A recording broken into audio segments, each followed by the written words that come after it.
You found it. Your home for the best content on your favorite team, the Fighting Tigers of LSU. Do us a favor, subscribe to the channel, leave your comments below, and be sure to smash that like button.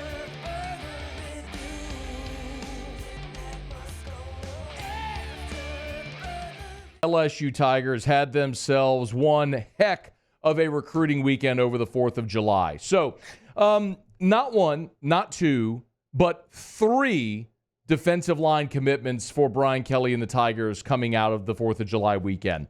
And we knew that Zion Williams out of Lufkin, Texas was going to make his pledge, and ultimately that was the first one that was set to come on the 4th of July, with two targets to follow on July 5th with Brandon Brown and Damien Shanklin. And the expectation was that LSU was going to get these three commitments, and get these three commitments they did. And on the 4th of July, Zion Williams got it started.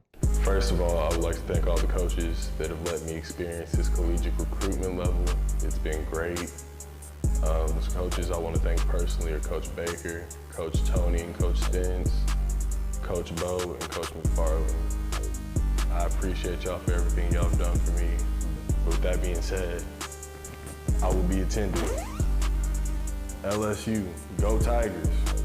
So Zion Williams became the first commit of the three. I want to run through this because there's a lot of reasons why I think each of these has their own their own significance. So Zion Williams, to start, is a guy that was a four-star defensive tackle out of the state of Texas. And Bo Davis had the relationship, and Bo Davis was recruiting him to the University of Texas. And when Bo Davis took the LSU job, he just continued recruiting Zion Williams to LSU, and ultimately was able to get him to commit to LSU. 6'3.5", 330 pounds. He's a four-star defensive lineman. He's a composite four-star, so across all the services. And this is a big-time get physically and I mean literally and figuratively. I mean, he's 6'3.5", 330. But on top of that, remember how much emphasis we put on the LSU defensive tackle position in the recruiting class, especially in this transfer portal class. And think about what your defensive tackle room is going to look like next year. Jacobian Guillory's out of eligibility. Gio Paez is a one-year play. Jalen Lee is going to be out of eligibility. That means at the defensive tackle spot, who you're going to have back? JVR Suggs could come back, Division II transfer. I have no idea what he's going to be. Kimo Makaneoli could come back, but he's switching from offensive line to defensive line. Have no idea. Preston Hickey has more eligibility, but again, that's a walk-on, a preferred walk-on. Sean Washington, a JUCO player, will he be able to gather a foothold here at the SEC level? From New Orleans, went to Georgia, then JUCO, now LSU. We'll see. And then you got the freshmen, McKinley and Demiron Johnson and Ahmad Bro. My point is, of that group, number one, you don't have a lot of numbers. Number two, you have no skins on the wall of who's back in 2025, which is why it's so important to fortify that defensive tackle spot. Well, they did it, of course, there on the 4th of July by landing Zion Williams, not Zion Williamson, Zion Williams. And they followed it up a day later by landing Brandon Brown. Brown was the next one to commit, and this one is significant because you flipped him from Texas. Similar story of Zion Williams. Was being recruited by Bo Davis, was committed to Bo Davis at the University of Texas. Bo gets the LSU job, says, hey, why don't you come swim over here? The purple and gold water is warm.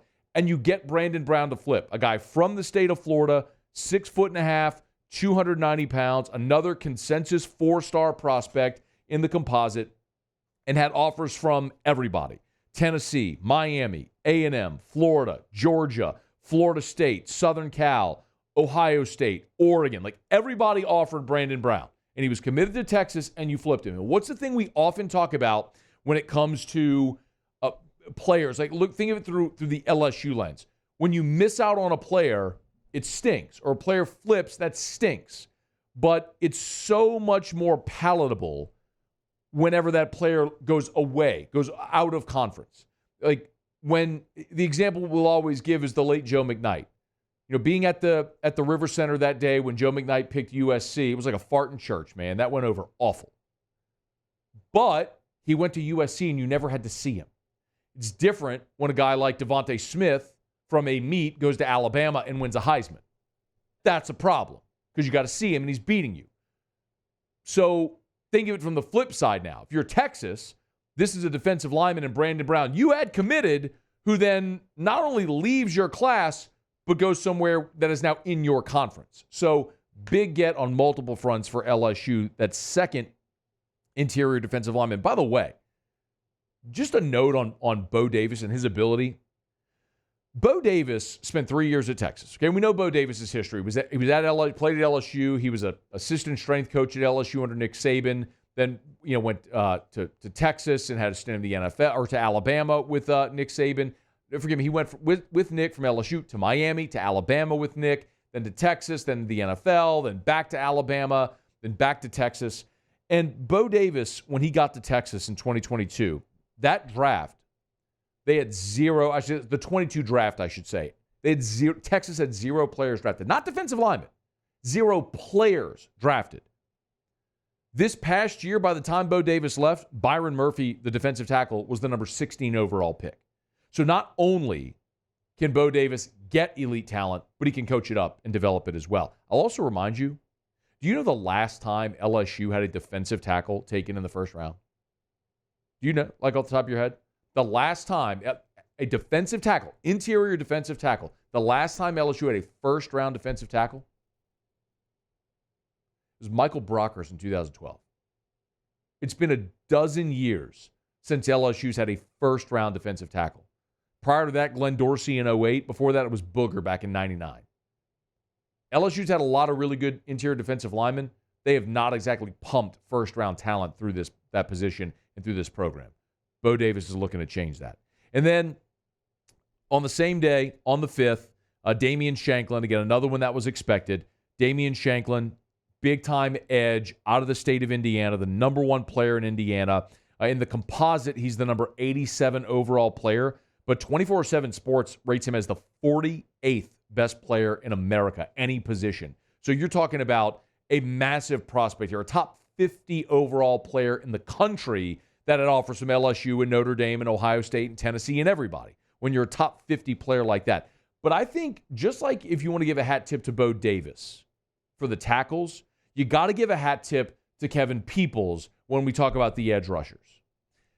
The last 2 years, so Kevin Peoples, who's been all over, remember, he's been in Louisiana at Northwestern State, at Tulane. Most recently, though, he was at Missouri for 2 years with Blake Baker, and then Baker hired him here in Baton Rouge. In his 2 seasons at Missouri, Kevin Peoples, each of his 2 seasons, had a first-team All-SEC defensive end. In 2022, it was Isaiah McGuire. This past year, it was Darius Robinson. And when I look at LSU's defensive ends for 2025, remember, Savion Jones is out. Braden Swinson out of eligibility. Paris Shand out of eligibility. You're losing your key contributors. You're going to return to Sean Womack, and then all the guys that are freshmen this year, Relaford, Cobbins, Carpenter. So that's similarly, you're going to have to fortify in numbers and experience in the portal, but numbers on the front end, experience of the portal on the back end. And getting a guy like Damien Shanklin is massive. Because one thing that LSU under Brian Kelly, they've shown is they're not afraid to play freshmen. If you are a true freshman and you can play, they will play you. I mean, you started 2 true freshmen last year at cornerback. You started a true freshman, played a true freshman, Whit Weeks, a ton of linebacker last year. They will play true freshmen. Will Campbell and Emory Jones started at tackle as true freshmen. They will play true freshmen if you're able. And Damien Shanklin's a guy that could very well come in and be a guy that could push for that. And LSU last year was 42nd in America in sacks with 31. That was 9th in the SEC.